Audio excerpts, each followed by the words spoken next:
நீங்களே அவர்களுக்கு உணவு கொடுங்கள். இதை இயேசு கிறிஸ்துவுக்குள் பிரியமான என் சகோதர சகோதரிகளே, இந்த நிமிட எச்சரிக்கை இயேசுவின் நாமத்தில் நான் உங்களை அன்போடு அழைக்கிறேன். நீங்களே அவர்களுக்கு உணவு கொடுங்கள். இங்கே உணவு என்பது ஏதோ உடலுக்கான உணவு அல்ல, எல்லாவற்றும் அல்ல, ஆன்மீக ஆவிக்குரிய உணவு. அதைத்தான் மறைமுகமாக சிலரிடத்தில் அவர் அவ்விதமாய் சொல்லுகிறார். அதுதான் மறைமுகமாக நமக்கு சொல்லப்படுகிறது.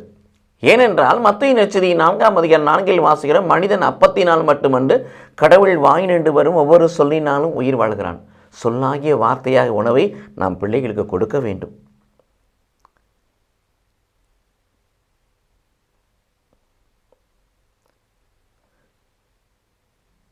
யோவான் நற்செய்தி 4ஆம் அதிகாரம் 13இல் வாசிக்கிறோம். யோவான் நற்செய்தி 4ஆம் அதிகாரம் 34இல் வாசிக்கிறோம். என்ன வார்த்தை சொல்லப்படுகிறது? எனக்கென்று உணவு ஒன்று இருக்கிறது, கடவுளின் திருவுளத்தை நிறைவேற்றி அவர் பணியை செய்வது. அவ்விதமான உணவை நாம் பிள்ளைகளுக்கு கொடுக்க வேண்டும். கடவுளுடைய பணியை செய்ய வேண்டும், கடவுளின் அலுவலை செய்ய வேண்டும், கடவுளின் திருவுளத்தை உயிர் துணிந்து வாழ வேண்டும் என்ற உணவை கொடுக்க வேண்டும்.